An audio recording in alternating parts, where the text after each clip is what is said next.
Audrey Pulvar, adjointe à la maire de Paris aux questions d'agriculture, d'alimentation durable, de circuits courts et de proximité, et coprésidente de la commission stratégie alimentation territoriale de France Urbaine. Bonjour, Antoine Neumann, conseiller municipal délégué à l'agriculture et à l'alimentation de la ville de Strasbourg. J'ai l'honneur de représenter la maire de Strasbourg à cette commission alimentaire de France Urbaine, qui est une structure transpartisane. Et c'est vraiment un honneur et un plaisir d'être là aujourd'hui.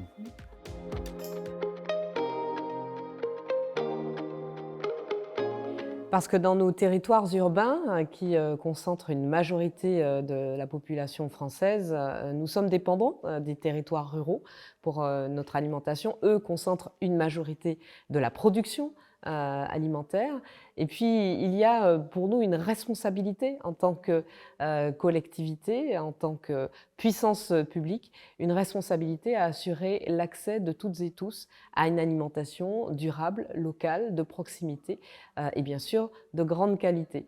C'est une responsabilité des collectivités qu'elles mettent en action avec le levier notamment de la commande publique. Et puis, c'est une question aussi de résilience pour nos territoires. Nous sommes dans un contexte qui nous démontre, après la crise du pouvoir d'achat qui a commencé dès l'été 2021 et bien sûr la crise ukrainienne, qui nous démontre l'absurdité d'un système. Nous sommes en situation permanente de surproduction de denrées agricoles, mais aujourd'hui de sous-production d'approvisionnement.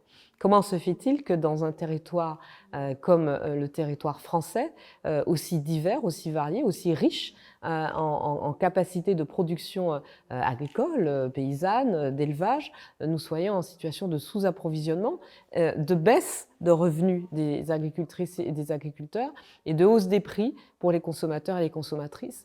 La réponse à cette question, la réponse à la situation actuelle, c'est bien sûr une refonte profonde de ce système pour consacrer une plus grande partie de la surface agricole utilisée à, par exemple, de la culture de légumineuses, à de la diversification agricole, à une relocalisation de l'élevage de qualité, du maraîchage, de la polyculture élevage, qui nous permettra d'être des territoires aussi bien ruraux qu'urbains, des territoires plus résilients, plus nourriciers, moins dépendants et qui permettent une meilleure rémunération des productrices et des producteurs. Il en va de la responsabilité des territoires urbains, puisque nous sommes aussi en grande partie ceux qui extraient des ressources, qui consomment des ressources, qui produisent des gaz à effet de serre, qui produisent du dérèglement climatique. Donc nous sommes à la fois en grande partie source du problème et nous pouvons, grâce à l'action politique, être en grande partie à la source des solutions mises en œuvre.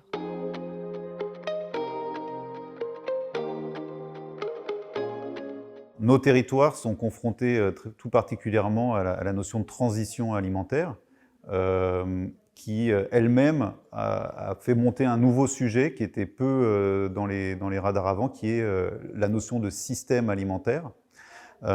Alors, les villes, les agglomérations se posent aujourd'hui plus qu'avant la question, par exemple, de l'approvisionnement, de fournir aux habitants et aux habitantes une nourriture plus localisée, plus de saison, plus respectueuse de l'environnement et aussi de l'emploi, et surtout de pouvoir le faire toute l'année, quoi, et de l'apporter au plus grand nombre. Ça, c'est essentiel. Alors, on a des cadres au niveau national.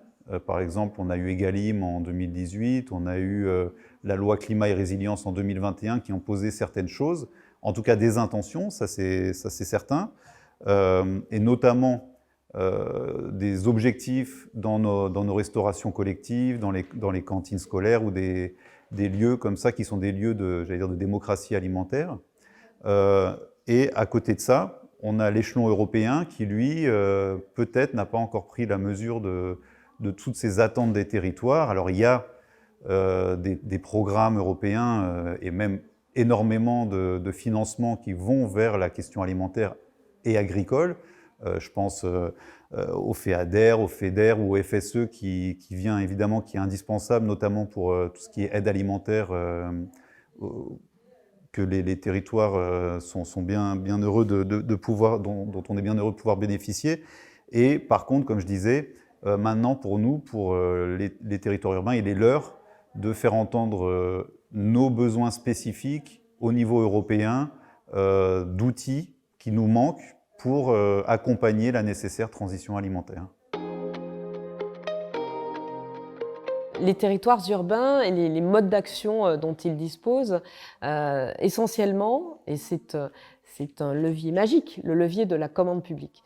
Quand des grandes collectivités, de grandes villes, des groupements, des communautés, des métropoles, des communautés d'agglomération décident d'orienter leur commande publique, par exemple pour accompagner la transition écologique des secteurs de l'agriculture et de l'alimentation, elles peuvent avoir un rôle décisif d'accompagnement, de soutien des producteurs, d'accompagnement aussi de la structuration des filières de production, de transformation, de logistique, de restauration collective, de valorisation ensuite des déchets organiques. Elles accompagnent également le maillage de leur propre territoire en accessibilité à l'alimentation durable et elles accompagnent les populations, par exemple, avec des actions d'éducation, de sensibilisation, de mise à disposition de cuisine partagée, en soutenant l'action des associations auprès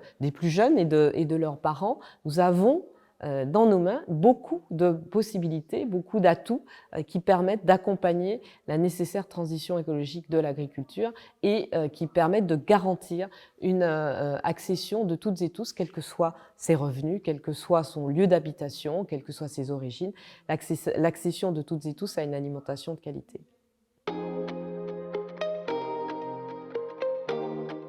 Le sujet de l'alimentation durable monte au niveau des territoires. Ça, c'est vraiment une question, comme je disais avant, qui est de plus en plus présente, notamment suite aux deux crises qu'on vient de connaître, la crise de Covid et la guerre en Ukraine, qui ont vraiment mis à nu les failles de nos systèmes au niveau local. En tout cas, on a, nous, par exemple à Strasbourg, mais comme dans la grande majorité des agglomérations françaises, adopté le référentiel du pacte de Milan, qui était lancé en 2015 par la FAO, par l'ONU.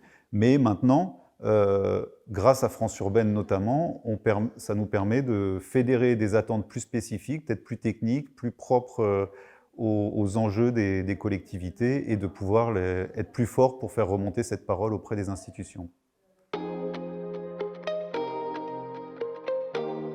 Alors, l'agriculture et l'alimentation, l'affaire des territoires ruraux, non, pas tout à fait, parce que je dirais que c'est une coproduction. C'est une coproduction entre des territoires urbains qui concentrent beaucoup de consommateurs et des territoires ruraux qui, eux, ont la production. À nous, entre guillemets, une grande partie, pas toute évidemment, de la consommation, et aux territoires ruraux, une grande partie de la production des denrées alimentaires. L'un ne peut pas aller sans l'autre de toute façon. Et puis par ailleurs, à France Urbaine, nous avons effectivement, dans France Urbaine, il y a le mot urbaine, mais nous avons aussi une partie de territoires ruraux. Les membres de France Urbaine, les collectivités, les groupements membres de France Urbaine représentent tout de même 50% des espaces ruraux de la France. Et d'ailleurs, le coprésident avec moi de cette commission de l'alimentation durable à France Urbaine, Christian Granchet, qui, outre sa présidence de la communauté urbaine Le Havre-Seine, est très impliqué dans ces questions, est aussi maire d'une ville rurale de 2000 habitants. Donc je crois qu'il est très concerné par ces sujets, aussi bien sur un plan très local et très rural que sur le plan plus global de l'organisation de France Urbaine.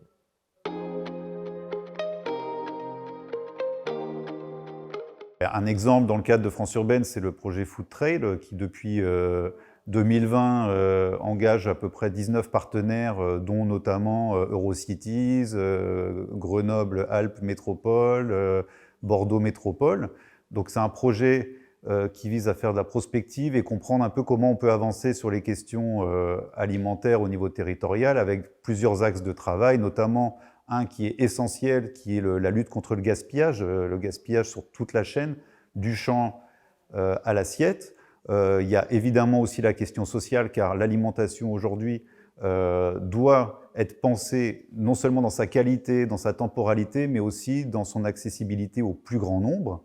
Donc ça, c'est un travail qui est en cours, qui s'inscrit notamment dans toutes les stratégies européennes actuelles qui commencent à émerger ou qui sont en train de se transformer en législation petit à petit. Je pense notamment à Food 2030, à Farm to Fork, là, de la ferme à la fourchette, ou au Pacte vert. L'idée de tout ça, c'est sur 4 ans. C'est un programme qui est sur 4 ans, et d'arriver un peu avec des préconisations qu'on pourra porter, que France Urbaine pourra porter auprès des décideurs européens et voire mondiaux, quoi.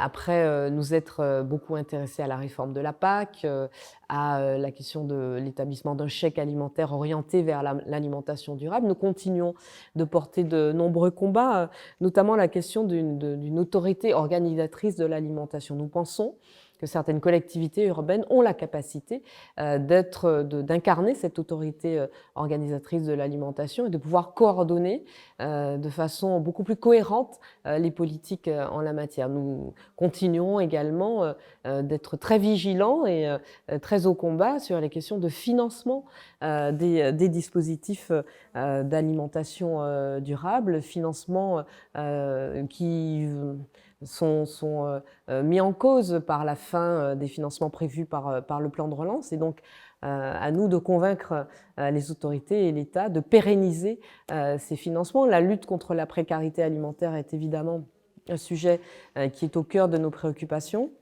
en permanence. La lutte contre la précarité alimentaire devrait demeurer quelque chose d'exceptionnel, devrait demeurer un processus, un dispositif d'urgence, mais on se rend bien compte que c'est une question qui est à la fois prégnante et presque permanente, d'autant plus dans le contexte de crise actuelle. Donc il nous faut trouver là aussi des moyens de financement pérennes et puis des dispositifs, des moyens d'intervention un peu créatifs, comme par exemple l'accompagnement des structures d'aide alimentaire en introduisant beaucoup plus dans l'aide alimentaire une alimentation durable, bio, locale et de saison, parce qu'il n'y a pas de raison pour que les plus modestes, les plus précaires, les plus démunis n'aient pas accès elles et eux aussi, à une alimentation de qualité.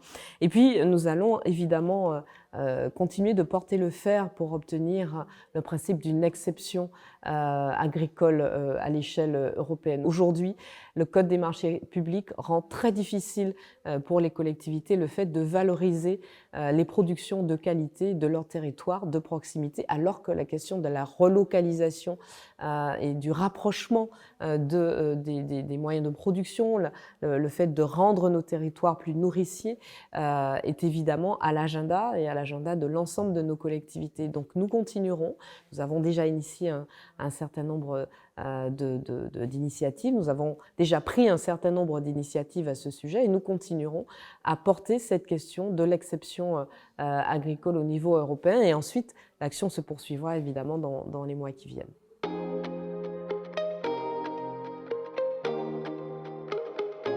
Alors il y a un sujet qui est vraiment essentiel et qui est vraiment appelé de toute leur force par les métropoles, en tout cas déjà en France, c'est l'exception alimentaire et agricole dans les appels d'offres des collectivités, puisque on est contraint par la loi européenne qui empêche le localisme, qui interdit ça pour des raisons de concurrence, mais on voit que ce frein empêche le développement de filières plus relocalisées, en utilisant le levier de la commande publique qui est très important et très attendu par les partenaires et les producteurs. Nous, ce qu'on veut, c'est développer la résilience alimentaire des territoires urbains et pour ça, on a besoin de donner de la visibilité aux producteurs et aux transformateurs qui puissent créer des flux et faire mieux correspondre les besoins du territoire à ce qui est produit sur les territoires. Donc une telle exception alimentaire, France Urbaine l'a portée de plusieurs manières. On l'a porté collectivement, notamment dans le cadre de la conférence sur le futur de l'Europe, où il y a une contribution qui a été déposée. Actuellement, c'est aussi porté, puisque la Commission européenne consulte en ce moment sur le devenir des systèmes alimentaires. France Urbaine porte aussi et a déjà déposé aussi cette proposition. Il y a eu des petites tentatives de le faire passer au niveau législatif par le Parlement européen qui n'ont pas fonctionné, mais on ne perd pas espoir. L'Assemblée nationale aussi s'était emparée du sujet en 2021. Donc on voit que c'est un sujet qui monte et grâce à des structures comme France Urbaine, ça permet de donner de la force à ce type de demande et essayer de la faire essaimer dans d'autres pays d'Europe et d'en faire un sujet pour l'avenir législatif européen.